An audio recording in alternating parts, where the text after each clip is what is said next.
ഹരി ഓം. എല്ലാവർക്കും നമസ്കാരം.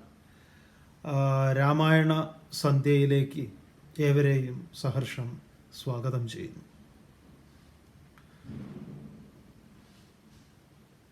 പ്രധാനപ്പെട്ട രാമായണത്തിലെ മറ്റൊരു സങ്കീർണമായിട്ടുള്ള ഒരു വധം അല്ലെങ്കിൽ കൊല എന്നൊക്കെ പറയാവുന്ന ഒന്നാണ് ബാലിയെ രാമൻ ഒളിച്ചു നിന്ന് അമ്പെയ്ത് കൊല്ലുന്നത്. എന്തിനാണ് രാമൻ ഒളിച്ചു നിന്ന് ബാലിയെ കൊന്നത്? അതിലൊരു നെറികേടില്ലേ? സ്വാഭാവികമായിട്ടുള്ള സംശയങ്ങളാണ്. ആരാണ് ബാലി? ഇതിൽ നമ്മൾ നിങ്ങളോട് വീണ്ടും വീണ്ടും പറയട്ടെ, മഹാഭാരതവും രാമായണവും ഇത് രണ്ടിനെയും ചേർത്തിട്ടാണ് ഇതിഹാസങ്ങൾ എന്ന് പറയുന്നത്. ഇതിഹാസം, രാമായണവും ഇതിഹാസമാണ്, മഹാഭാരതവും ഇതിഹാസമാണ്. എന്താണ് ഇതിഹാസം എന്ന് പറഞ്ഞാൽ? അസ്മിൻ ഇതിഹ ആസ്തേ ഇതി ഇതിഹാസ എന്നാണ്. അസ്മിൻ, ഇതിൽ ഇതിഹകൾ ഉണ്ട്. ഇതിഹകൾ എന്ന് പറഞ്ഞു കഴിഞ്ഞാൽ മൂല്യങ്ങളാണ്, ആചരിക്കേണ്ടുന്ന ധർമ്മങ്ങൾ. അങ്ങനെ ആചരിക്കേണ്ടുന്ന ധർമ്മങ്ങളെ ഉൾച്ചേർത്തിരിക്കുന്ന ഒരു വലിയ കൃതിയാണ് ഇതിഹാസം എന്ന് പറയുന്നത്. ഇതൊരിക്കലും ഒരു സംഭവിച്ച ചരിത്രമല്ല. ചരിത്രത്തിൽ ഒരുപാട് പേര് കൊല്ലപ്പെട്ടിട്ടുണ്ട്. ഇപ്പോൾ നമ്മൾ പറയുമ്പോൾ മഹാത്മജിയെ നാന്തൂറാം വിനായക് ഗോഡ്സെ വെടിവെച്ച് കൊല്ലുന്നു. അതുപോലെയാണോ രാമൻ ബാലിയെ കൊന്നത് നമ്മൾ മനസ്സിലാക്കേണ്ടത്? അങ്ങനെയാണോ ശംഭൂകനെ കൊന്നത് മനസ്സിലാക്കേണ്ടത്? ഈ കൃഷ്ണൻ നടത്തിയ കൊലയും രാമൻ നടത്തിയ കൊലയും ഒക്കെ അങ്ങനെയാണോ മനസ്സിലാക്കേണ്ടത്? അങ്ങനെ മനസ്സിലാക്കിയ വലിയ പ്രശ്നത്തിൽ ചെന്ന് പെടും നമ്മൾ. അപ്പം ഇതെന്തുകൊണ്ട് ഇങ്ങനെ പറഞ്ഞു?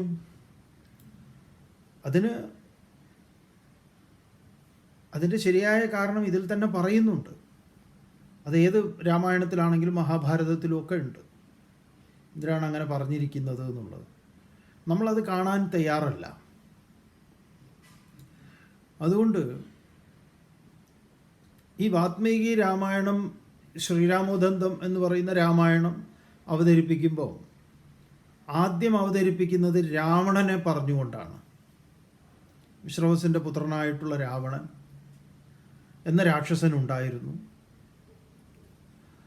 അവന് 2 അനുജന്മാരുണ്ടായിരുന്നു, കുംഭകർണനും വിഭീഷണനും. ഇവർ 3 പേരും ബ്രഹ്മാവിനെ വരത്തിനായി തപസ് ചെയ്ത് പ്രത്യക്ഷപ്പെടുത്തി. എന്നിട്ടോ അവരവരുടെ വരങ്ങൾ സ്വീകരിച്ചു. അതിൽ രാവണൻ താൻ അജയ്യനായിരിക്കണം, എന്നെ ജയിക്കാൻ ആരും ഉണ്ടാകരുത് എന്ന വരത്തെ മേടിച്ചു. കുംഭകർണനാണെങ്കിൽ നിദ്രയെ വരിച്ചു. പറഞ്ഞപ്പോൾ സ്ലിപ്പായി നോക്കിയാണ് പറയണത്. നിർദേവത്വം, ദേവന്മാരില്ലാത്ത അവസ്ഥ എന്നാണ് ഉദ്ദേശിച്ചതെങ്കിലും നിദ്രാവത്വം എന്ന് വന്നുപോയി. അങ്ങനെ പറയാറുണ്ട്, കൃതിയിൽ അങ്ങനെ പറയുന്നില്ല. കൃതിയിൽ ഒരു പെശക് ഇത്ര തന്നെ. പിന്നെയുള്ളത് വിഭീഷണനാണ്. ഈ വിഭീഷണൻ വിഷ്ണു ഭക്തിയെയാണ് വരിച്ചത്. അപ്പോൾ സത്യത്തിൽ ഈ 3 പേര്, രാവണനും കുംഭകർണനും വിഭീഷണനും, ഈ 3 പേര് 3 മനുഷ്യൻ്റെ ഭഗവത്ഗീതയിലൊക്കെ പറയുന്ന ഗുണത്രയങ്ങളാണ്.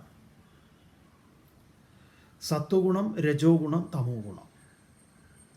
അപ്പം സത്വഗുണത്തെ പ്രതിനിധാനം ചെയ്യുന്ന ആളാണ് വിഭീഷണൻ.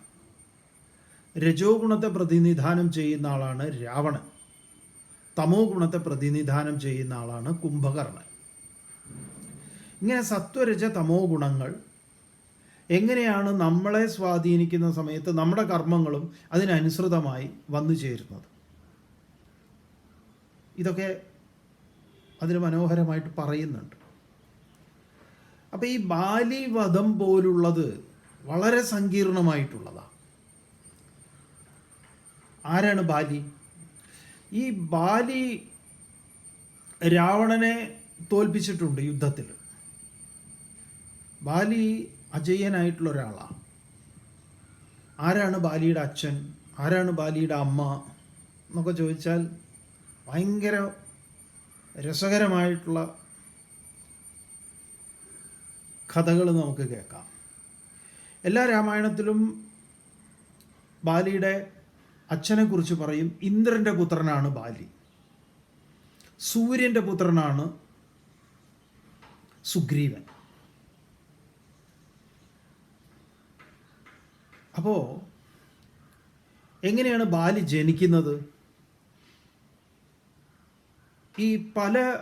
ഈ കമ്പരാമായണത്തിൻ്റെ ഏറ്റവും വലിയ പ്രത്യേകത എന്ന് പറയുന്നത് പലയിടത്തും വിട്ടിട്ടുള്ള അല്ലെങ്കിൽ പറയാതെ പോയിട്ടുള്ള അവ്യക്തമായിട്ടുള്ള അല്ലെങ്കിൽ കുറച്ചുകൂടെ ഒരു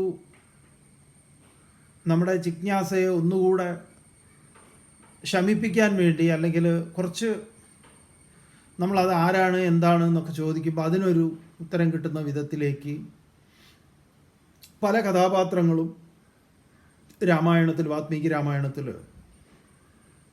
എവിടെയൊക്കെയോ ചില എന്താ പറയുക അദൃശ്യങ്ങളായിട്ടുള്ള ഇടങ്ങളെ കാണാം. നമുക്ക് തോന്നുന്നു അതിനെയൊക്കെ കൂടുതൽ പൂരിപ്പിച്ചിട്ടുള്ള ആൾ കമ്പരാണ്. അപ്പം കമ്പരാമായണത്തിൽ ഇതിന് മനോഹരമായിട്ടുള്ള കഥ പറയുന്നുണ്ട്. ഈ സന്ദർഭത്തെ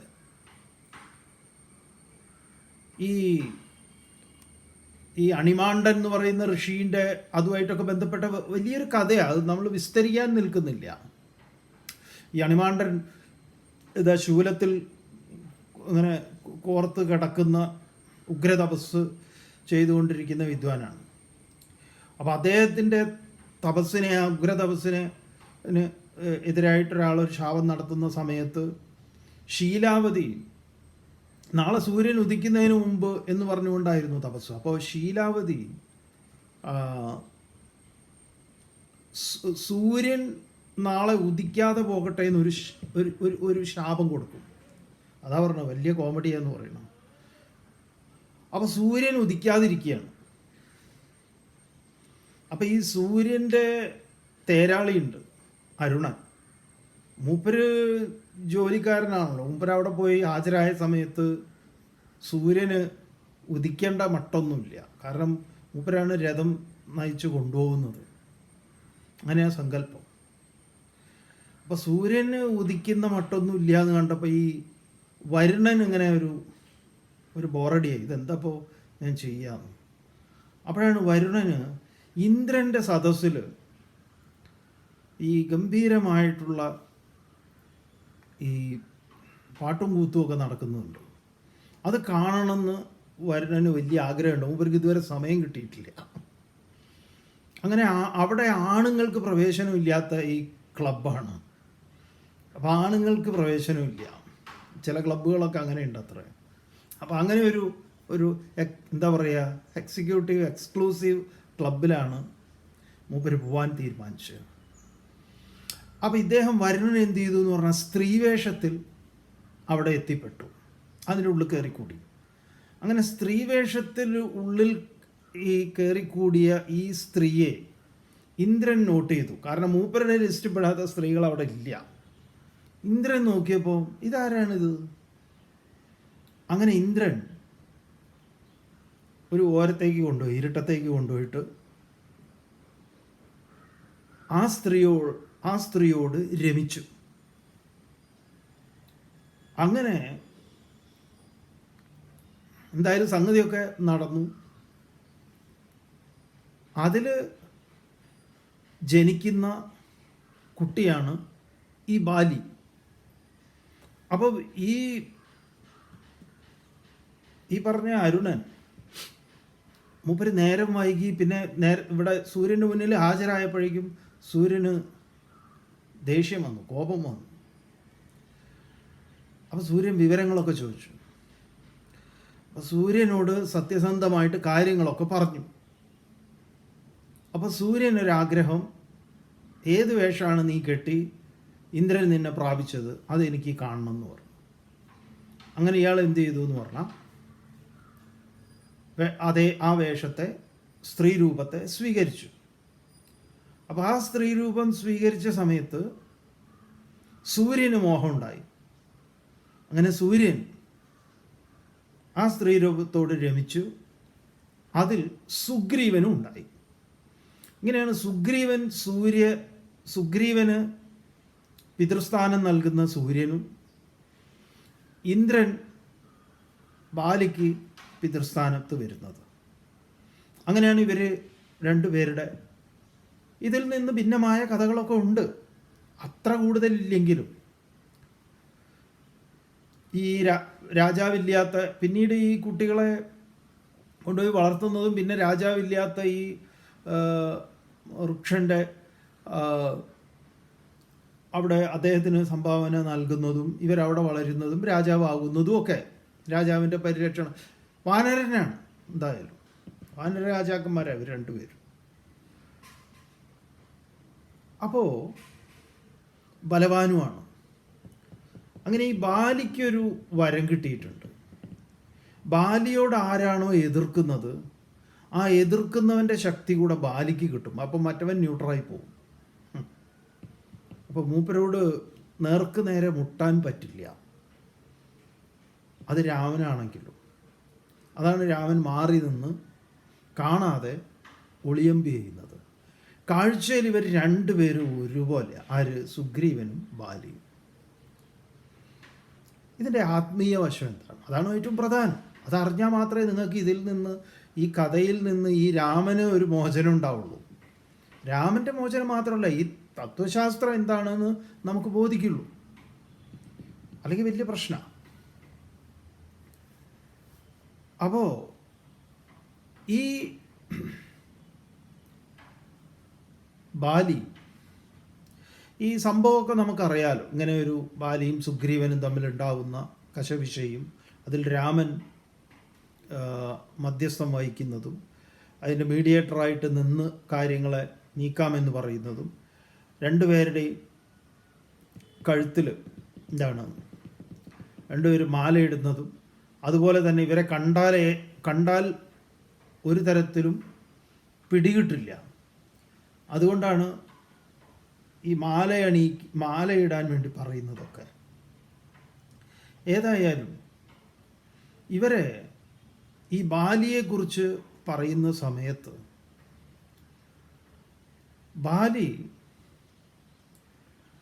ബാലി എന്തിൻ്റെ പ്രതീകമാണ് എന്ന് ചോദിച്ചാൽ ബാലി കാമനയുടെ പ്രതീകമാണ്, ആഗ്രഹത്തിൻ്റെ.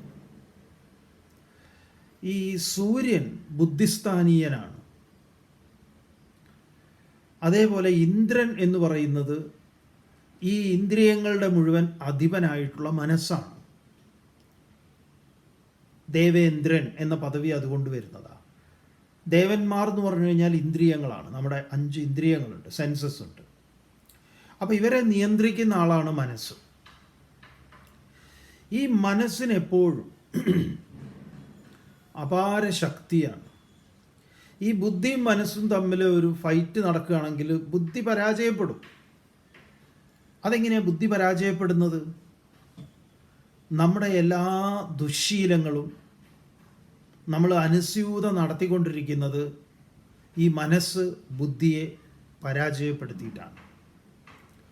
ബുദ്ധി പറയുന്നുണ്ട് ഇത് നല്ലതല്ല, ഈ പോക്ക് നല്ലതല്ല, ഇത് നിൻ്റെ ശരീരത്തിന് കേടാണ്, അവമാനം ഉണ്ടാക്കുന്നതാണ്, കുടുംബത്തിന് നല്ലതല്ല, എല്ലാം ബുദ്ധി പറയുന്നുണ്ട്, മറ്റുള്ളവരൊക്കെ പറയുന്നുണ്ട്. അപ്പോഴും എന്താണ്? ഇവന് ഇരട്ടി ശക്തിയാണ്. അതുകൊണ്ട് ഇവനെ നേർക്ക് നേരെ നിന്ന് യുദ്ധം ചെയ്യുക എന്ന് പറയുന്നത് മനസ്സിനോട് സാധിക്കില്ല. വെറുതെയാണ് നിങ്ങൾ ഇത്തരം പലർക്കും ഉപദേശങ്ങളൊക്കെ. നമ്മളിപ്പോൾ ഈ ലഹരി നിർമ്മാർജ്ജനത്തിന് കൊണ്ടുപിടിച്ച് നടക്കുന്ന പല യജ്ഞങ്ങളും ഉണ്ട്. നമ്മളതിനെയൊന്നും വില കുറച്ച് കാണിക്കുന്നില്ല. പക്ഷേ ഇതൊക്കെ നിങ്ങൾ എത്രയൊക്കെ എങ്ങനെയൊക്കെ നടത്തിയാലും ഇത് അവനവൻ ഒരു ഒരു ഒളിയം പെയ്ത് കൊല്ലുന്ന ഒരു ഏർപ്പാടുണ്ട്. അതിന് വിധേയമാകാത്തിടത്തോളം കാലം ഇവൻ ഈ യുദ്ധത്തിൽ രാവണനെയൊക്കെ ജയിക്കും. ഇവനിങ്ങനെ മുന്നോട്ട് പോകും. അപ്പോൾ എങ്ങനെ ഇതിൻ്റെ വിൽപ്പന നടത്തുന്ന ആളുകൾ അങ്ങേയറ്റം ബാലിയ കാമനം പൂണ്ടവരാണ്. എന്താണ്? ധനാസക്തിയാണ് അവർക്ക്. അപ്പോൾ അവർ ശരീരത്തിൻ്റെ ഉള്ളിൽ ഒളിപ്പിച്ച് കടത്തിയിട്ടും ഒക്കെ കൊണ്ടുവരും. അവർക്കറിയാം ഇത് ചിലപ്പം പിടിക്കും, ചിലപ്പോൾ പിടിക്കില്ല. പിടിച്ചാലും ഇതിൻ്റെ കാര്യങ്ങളൊക്കെ ഇത്രയൊക്കെയാണ്, അതിന് രക്ഷപ്പെടേണ്ടത് എങ്ങനെയാണ്, ഇതെല്ലാം ഇരട്ടി ശക്തിയിൽ ഇവനിങ്ങനെ പറഞ്ഞു കൊടുക്കും. അപ്പോൾ കാമനയാണ്, കാമത്തെ എന്തുകൊണ്ടാണ് ഈ കുരങ്ങിനോട് സാദൃശ്യപ്പെടുത്തിയത്? അത് ഇളകുന്നതാണ്, അതിന് ഇളക്കമുണ്ട്. ചഞ്ചലാത്മിക എന്നതാണ്. വാനരനോടാണ് ഇത് ഉപമിച്ചിട്ടുള്ളത് തന്നെ. അതുകൊണ്ടാണ് അർജുനൻ്റെ കൊടി കപിധ്വജൻ എന്ന് അർജുനനെ പറയുന്നത്. കുരങ്ങൻ കൊടിയടയാളമായിട്ടുള്ള എപ്പോഴാണ്? അർജുൻ ഈ ചാഞ്ചാട്ടമുള്ള സമയത്താണ്. എന്നാൽ അതേ കുരങ്ങന് ബുദ്ധിസ്ഥാനീയനാകുന്ന ഒരവസ്ഥയുണ്ട്, ഇളകാത്ത മനസ്സ്, ഇളകാത്ത ഒരവസ്ഥ. അതാണ് ഹനുമാൻ. ഹനുമാൻ അങ്ങനെ ഒരു സംശയവുമില്ല. ലങ്കയിലേക്ക് ചാടേണ്ട സമയത്ത് ഹനുമാൻ്റെ ഏത് ദൗത്യത്തിലും സംശയിക്കുന്ന ഒരു ഹനുമാൻ ഇല്ല. കൃത്യം നിർവഹിച്ച് പൂർത്തീകരിച്ച് വരുന്ന ഹനുമാനെയാണ് നമുക്ക് കാണാൻ സാധിക്കുക. അത് നിശ്ചയമാർന്ന ബുദ്ധിയുടെ തലമാണത്. സുഗ്രീവനും അതുപോലെ തന്നെ നിയന്ത്രണമാർന്ന ബുദ്ധിയാണ് സുഗ്രീവൻ. അതുകൊണ്ടാണ് സൂര്യൻ പിതൃസ്ഥാനത്ത് നിൽക്കുന്നത്. സൂര്യൻ്റെ പുത്രനാണ്. മറ്റേതോ ഇന്ദ്രൻ്റെ പുത്രനാണ്. ഇന്ദ്രിയങ്ങളുടെയൊക്കെ അധിപനായിട്ടുള്ള മനസ്സ് തന്നെയാണ്. മനസ്സെപ്പോഴും ഈ പറഞ്ഞ ഏടാകൂടങ്ങൾ ഉണ്ടാക്കിക്കൊണ്ടിരിക്കും. ഏതൊരാളും ഈ പറഞ്ഞ ഓരോ എന്താ പറയുക ദുരാചാരങ്ങളിൽ നിന്ന് പിന്തിരിയണമെന്ന് ആഗ്രഹിച്ച് പല പല വ്രതങ്ങളും എടുക്കാറുണ്ട്, പല നടപടികളും എടുക്കാറുണ്ട്. പക്ഷേ അതൊന്നും ഫലവത്താകാറില്ല പലപ്പോഴും.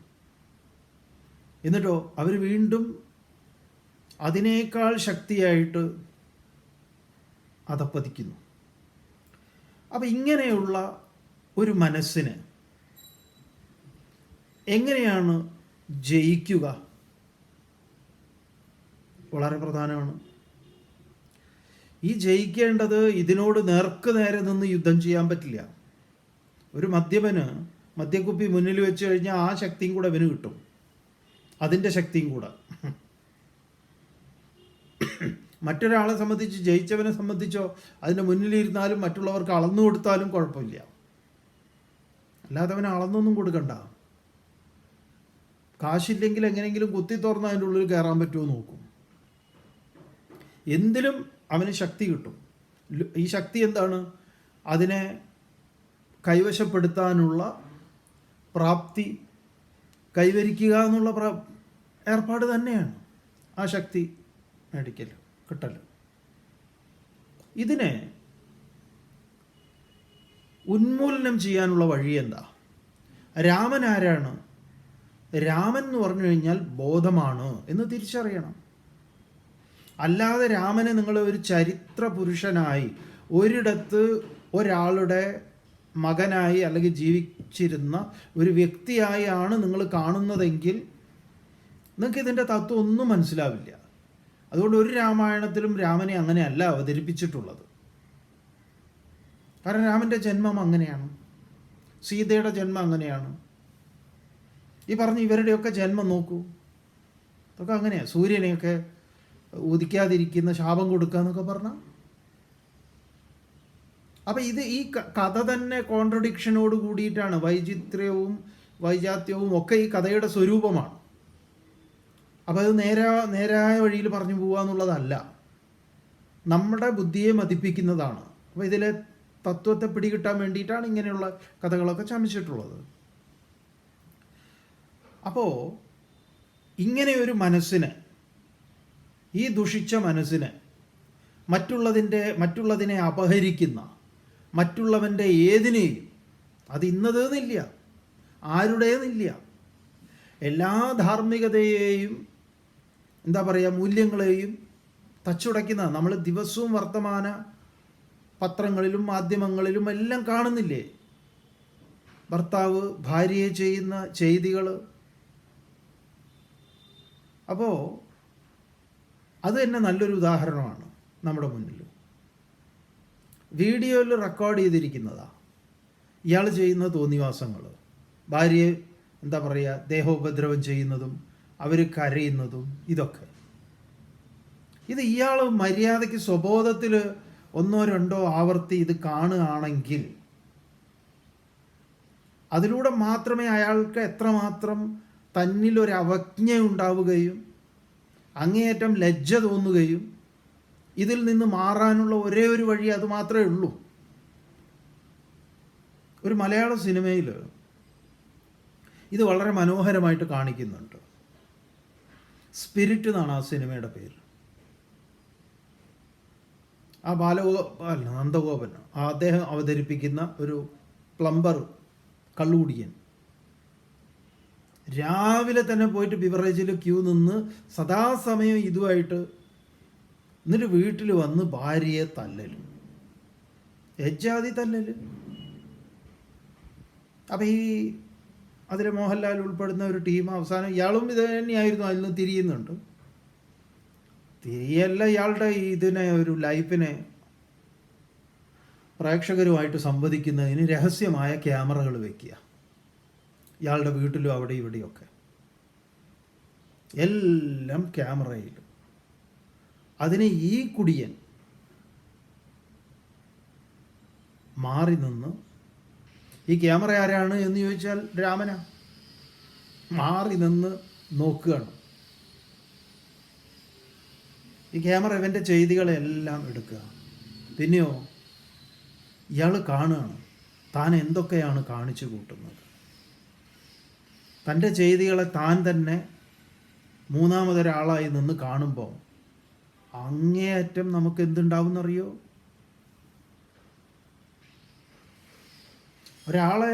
ഒരാളോട് പറയാനുള്ള ഏറ്റവും നല്ല ഉപാധി ഇതാണ്.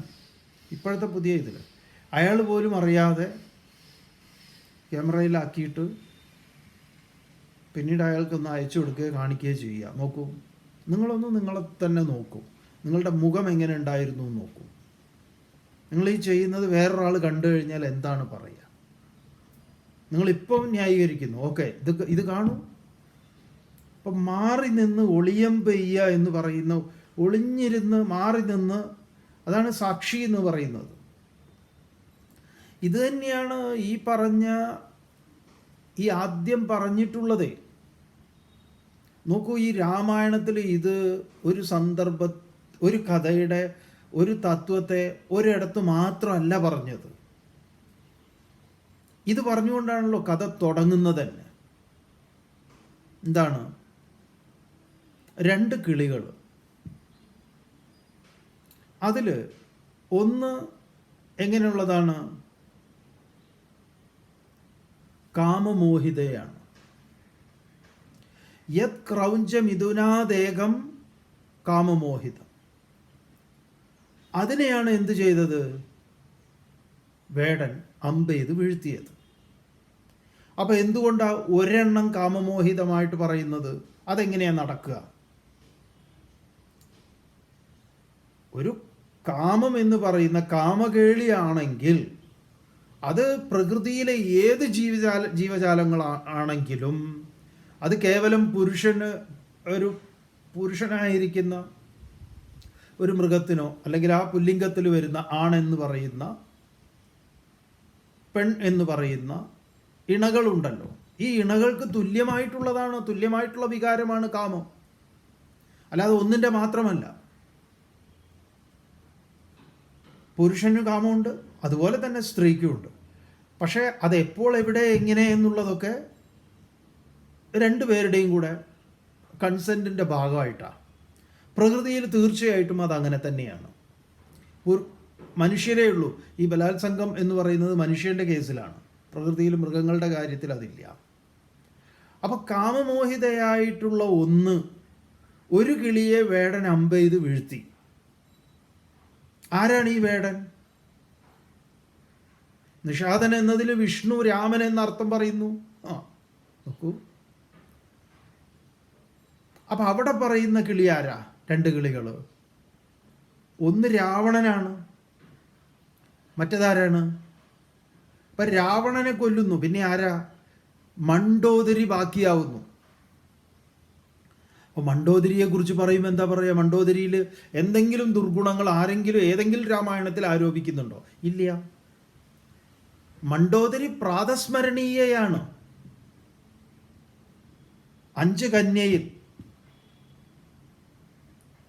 അഹല്യ, ദ്രൗപദി, സീത, താര, മണ്ഡോദരി തഥാ പഞ്ചകന്യാ സ്മരേ നിത്യം സർവപാപ വിനാശനം.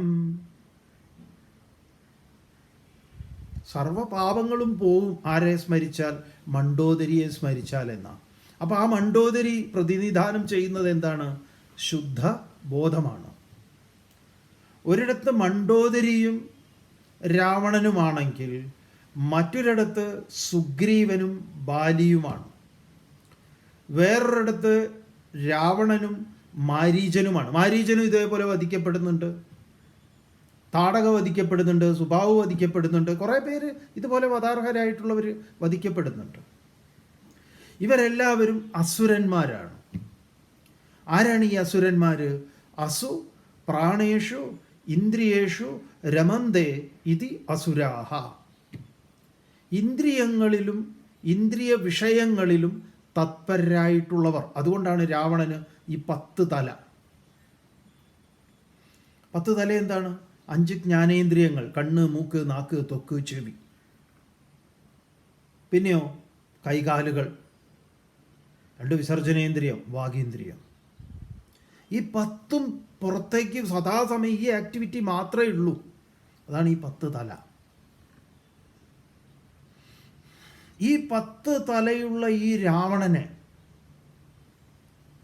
കൊല്ലാൻ വേണ്ടി രാമൻ ഉപയോഗിക്കുന്ന ഒരു അസ്ത്രമുണ്ട്.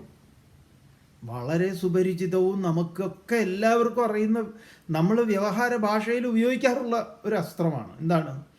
ബ്രഹ്മാസ്ത്രം. എന്താ ഈ ബ്രഹ്മാസ്ത്രം എന്ന് പറഞ്ഞാൽ? ഈ ബ്രഹ്മാസ്ത്രത്തെ നമ്മളിപ്പോൾ നമ്മളുണ്ടാക്കിയ ഏതൊക്കെയോ ആയുധത്തിന് ബ്രഹ്മോസ് എന്നോ അങ്ങനെ എന്തൊക്കെയോ പേരൊക്കെ കൊടുത്തപ്പം നമ്മളും കരുതുന്നത് ഇതെങ്ങനെയുള്ള അസ്ത്രമാണെന്നാണ്. ഈ ഓപ്പൺഹൈമർ കണ്ടുപിടിച്ച ഹിരോഷിമ നാഗസാക്കിയിൽ അമേരിക്ക ജപ്പാനിൽ കൊണ്ടിട്ടിട്ടുള്ള ആയിരക്കണക്കിന് ലക്ഷക്കണക്കിന് തലമുറകളെ നശിപ്പിച്ചുകൊണ്ടിരിക്കുന്ന ഒരു അതിലും വലിയ അസ്ത്രമാണ് ബ്രഹ്മാസ്ത്രം എന്നതാണ്.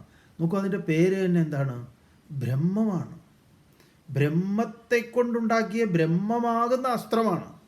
ഈ ബ്രഹ്മാസ്ത്രത്തിലെ ഇതെല്ലാം നശിക്കുന്നു, ബ്രഹ്മത്തിലെ ഇതെല്ലാം നശിക്കുന്നുള്ളൂ. നശിക്കുക എന്ന് പറഞ്ഞാൽ മറ്റേതിന് നിലനിൽപ്പില്ല. എന്താണ് ബ്രഹ്മം? ബ്രഹ്മത്തിന് ഉപനിഷത്തിൽ നിർവചനം നൽകിയിട്ടുണ്ട്. എവിടെ നിന്നാണ് ഈ കാണുന്നതെല്ലാം ഉണ്ടായത്? എവിടെയാണ് ഈ ഉണ്ടായതെല്ലാം നിലനിൽക്കുന്നത്?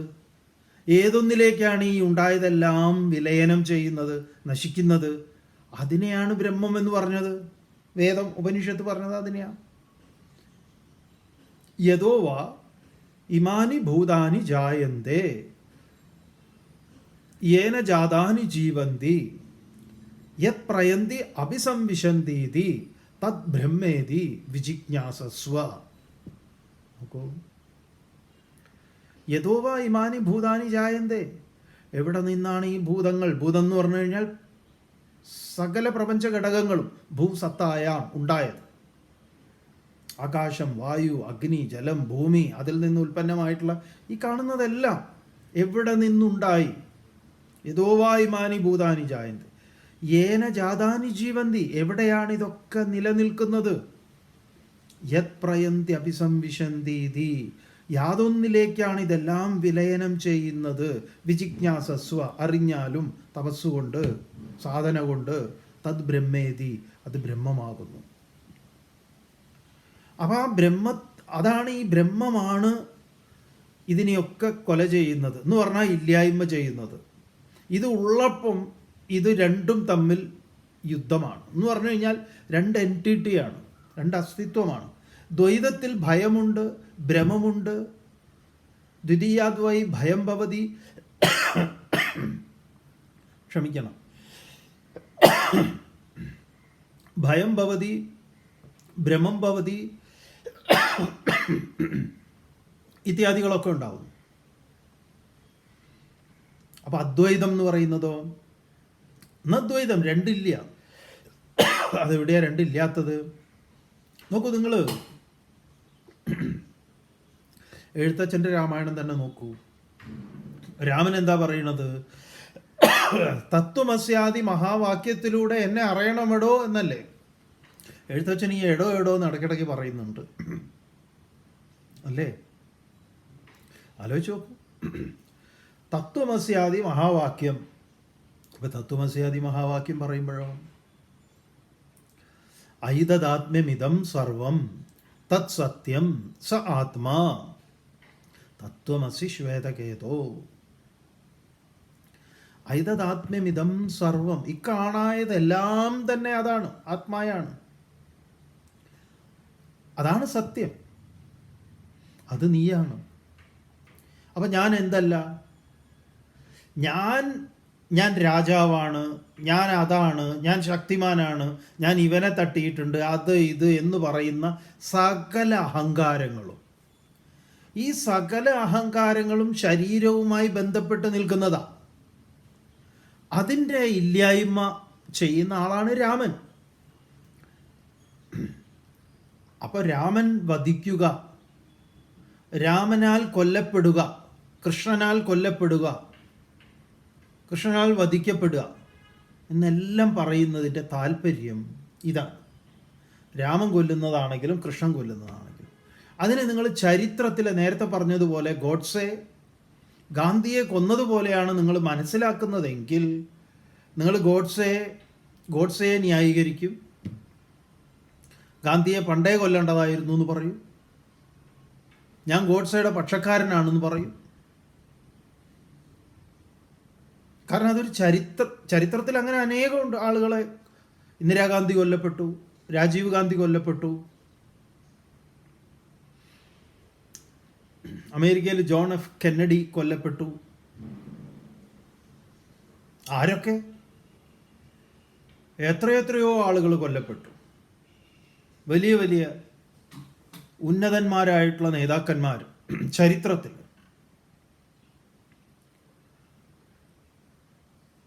അപ്പം അങ്ങനെയുള്ള ഒരു കൊലയായിട്ടാണ് നമ്മളിതിനെ മനസ്സിലാക്കാൻ ശ്രമിക്കുന്നതെങ്കിൽ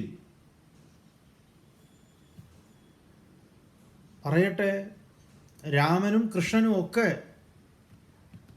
ഒരു തരത്തിലും ഈ ഉത്തരവാദിത്വത്തിൽ നിന്ന് അവർക്ക് ഒളിച്ചോടാൻ സാധിക്കില്ല. ചരിത്ര പുരുഷന്മാരായിട്ടാണ് നിങ്ങൾ ഇവരെ കാണുന്നതെങ്കിൽ, അങ്ങനെ ഇവരെ ചരിത്ര പുരുഷന്മാരായി കാണുന്നവർക്ക് അവരുടെ ഇത്തരം ചെയ്തികൾ രാമൻ എന്ന ഈശ്വരൻ ചെയ്തിട്ടുണ്ട്, അതുകൊണ്ട് ഇത് ധാർമ്മികമാണെന്ന് പറയുന്ന ഒരു രാഷ്ട്രീയമുണ്ട്. അത് അപകടമാണ്. അത് ആത്മീയതയില്ലാത്ത ഒരു മതബോധമാണ്. അത് അങ്ങേയറ്റ അപകടമാണ്. അതുകൊണ്ടാണ് ഈ തീവ്രവാദികളും മറ്റും മതഗ്രന്ഥങ്ങളെ എടുത്തുപയോഗിക്കുന്നത്, മതഗ്രന്ഥങ്ങളെ അവർ ജനങ്ങളുമായിട്ട് പറയുന്നത്. അത് തീവ്രവാദമാണ്. അപ്പോൾ ഇതെല്ലാം തന്നെ ഇപ്പോൾ ഈ നോക്കൂ, സ്വർണമാനിനെ കണ്ട് സീത രാമനോട് പറയുന്നു എനിക്കതിനെ വേണമെന്ന്. സീത മനസ്സാണ് മറ്റൊരിടത്ത്, ഇതെല്ലായിടത്തും മാറ്റി മാറ്റി പറയും. ആ മനസ്സ് ബോധമാണ് രാമൻ. രാമൻ ഒരിക്കലും ബോധത്തിൽ നിന്ന് മാറുന്നില്ല. മറ്റുള്ളവർക്കൊക്കെ മാറ്റങ്ങളെ കാണാം. ലക്ഷ്മണൻ തപസ്സിനെ പ്രതിനിധാനം ചെയ്യുന്ന ആളാണ്. അപ്പൊ സീത മനസ്സ് ബോധത്തിൽ നിന്നകന്ന് വിഷയങ്ങളിൽ പതിക്കുന്നതാണ്. വിഷയത്തിൽ ഏറ്റവും ഉഗ്രമായ, ഏറ്റവും ഹഠാത് ആകർഷിക്കുന്ന ഒരു വിഷയമാണ് സ്വർണം എന്ന് പറയുന്നത്. അതാണ് സ്വർണ്ണമാൻ്റെ രൂപത്തിൽ ഒരു മാനിങ്ങനെ ഓടി നടക്കുമ്പോൾ അത് സ്വർണ്ണമാണെന്ന് തെറ്റിദ്ധരിക്കണമെങ്കിൽ ഒരു സ്ത്രീക്ക് ഇത്രയും വിവേകമില്ലേ? എന്നിട്ട് അത് വേണമെന്നൊക്കെ പറഞ്ഞ് അപ്പം നമ്മളിതിൻ്റെ അത്തരം ചിന്തകളാണ് നമ്മളെ ഈ തത്വത്തിലേക്ക് പ്രേരിപ്പിക്കുക. അപ്പം അതിൻ്റെ പിറകിലേക്ക് പോകുമ്പോൾ ഉണ്ടാകുന്ന മനസ്സ് വിഷയങ്ങളിൽ പതിക്കുന്നതിലൂടെ നമുക്കുണ്ടാകുന്ന ദുരിതങ്ങൾ ഒരിടത്ത് അങ്ങനെ പറയുന്നു. ഇതേ കാര്യമാണ്. പിന്നെ ആ ബോധത്തിലേക്ക് സീത അവിടെ തിരിച്ചറിയുന്നു, ഞാൻ വിഷയങ്ങളിൽ പതിച്ചു. അതിലെല്ലാ സൂചനകളും ഹനുമാനോട് പറയുന്നുണ്ട്. ഹനുമാൻ ഇതേപോലെയാണ്. ലക്ഷ്യബോധമുള്ള ആ മനസ്സ് ലക്ഷ്യബോധത്തിലേക്ക് വരുന്ന സമയത്ത് ബുദ്ധിസ്ഥാനീയനായി മാറും.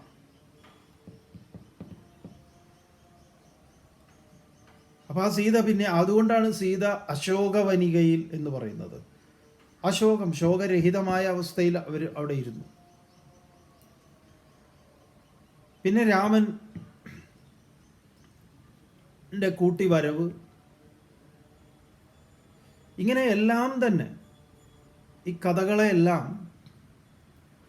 ഇത് ആത്മീയമായ കൃതികളാകുമ്പോൾ ആധ്യാത്മികതയാണ് അതിൽ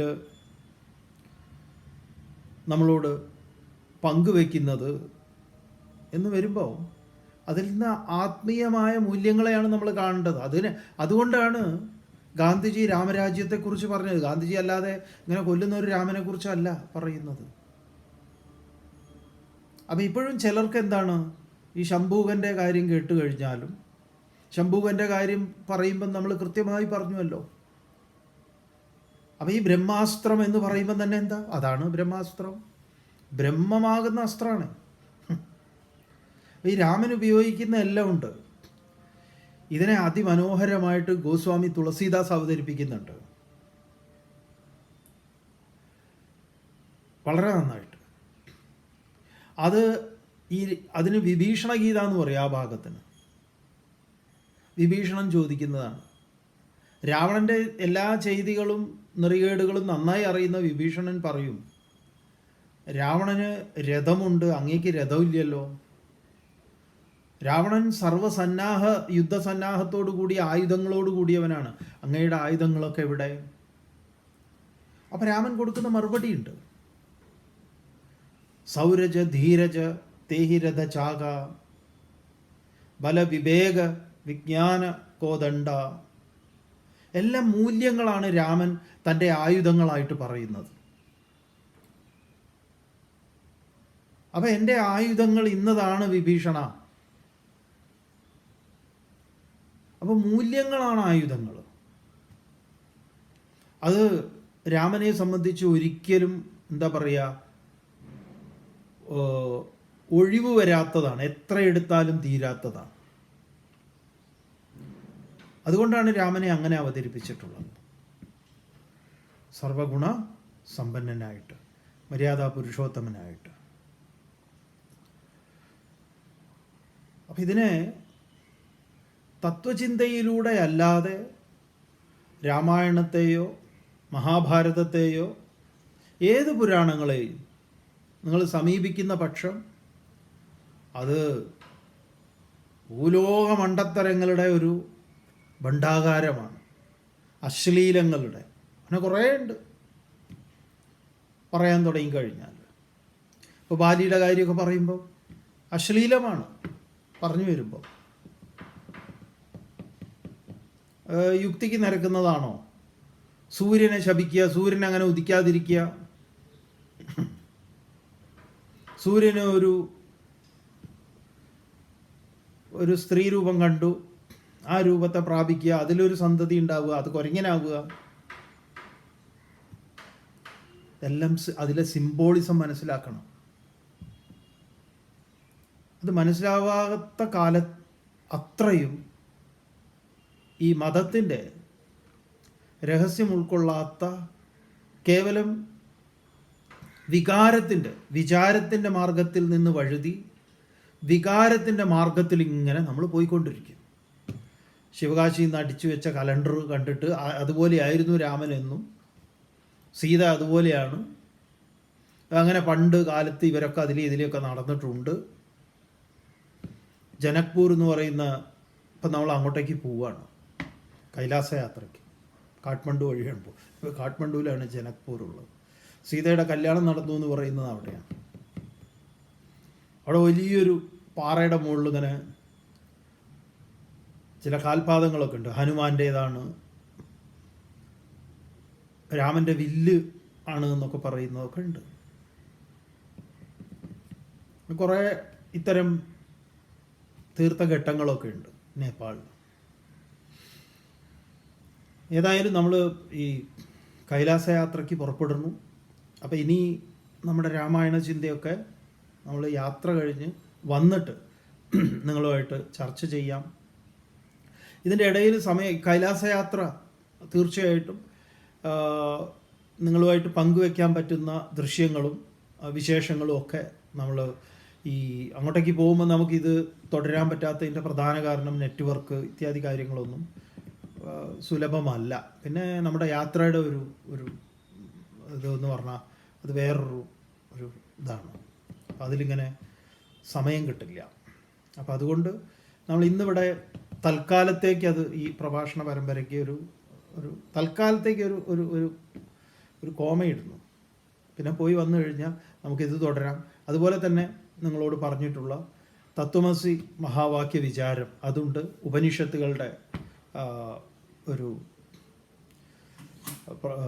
എന്താണ് ഉപനിഷത്ത് ധാര, അതിൻ്റെ ചിന്ത, പല ഉപനിഷത്തുകളും നമുക്ക് മനനം ചെയ്യാം. രാമായണത്തിലെ പ്രധാന സന്ദർഭങ്ങളൊക്കെ ഇതുപോലെ മനനം ചെയ്യാം. എന്തായാലും എല്ലാവർക്കും ഒരിക്കൽ കൂടെ നമസ്കാരം. ഓം പൂർണ്ണമദഃ പൂർണ്ണമിദം പൂർണ്ണാത് പൂർണ്ണമുദച്യത്തെ പൂർണ്ണസ്യ പൂർണ്ണമാദായ പൂർണ്ണമേവാവശിഷ്യത്തെ. ഓം ശാന്തി ശാന്തി ശാന്തി. ഹരി ഓം. ശ്രീ ഗുരുഭ്യോ നമഃ. ഹരി ഓം.